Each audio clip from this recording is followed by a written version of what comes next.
13. Some Real American Ghosts, a Model Ghost Story. Boston Courier, August 10.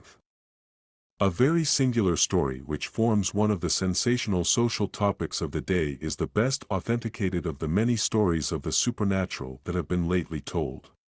Only a short time ago a young and well-known artist, Mr. A, was invited to pay a visit to his distinguished friend, Mr. Izzard.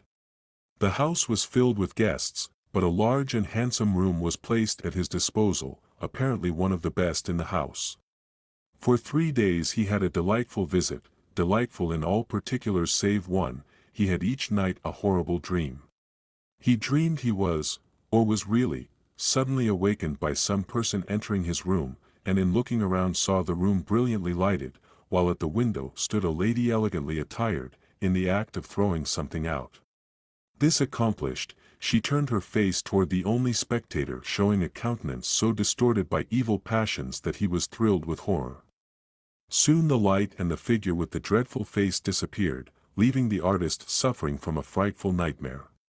On returning to his city home he was so haunted by the fearful countenance which had for 3 consecutive nights troubled him, that he made a sketch of it, and so real that the evil expression seemed to horrify everyone who saw it.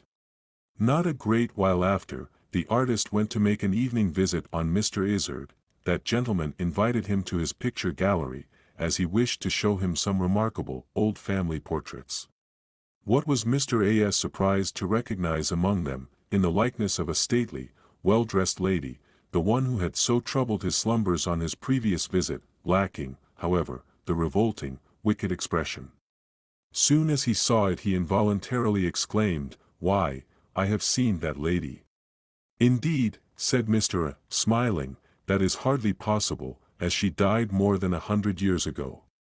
She was the second wife of my great-grandfather, and reflected anything but credit on the family. She was strongly suspected of having murdered her husband's son by a former marriage, in order to make her own child heir to the property. The unfortunate boy broke his neck in a fall from a window, and there was every reason to believe that he was precipitated from the window by his stepmother."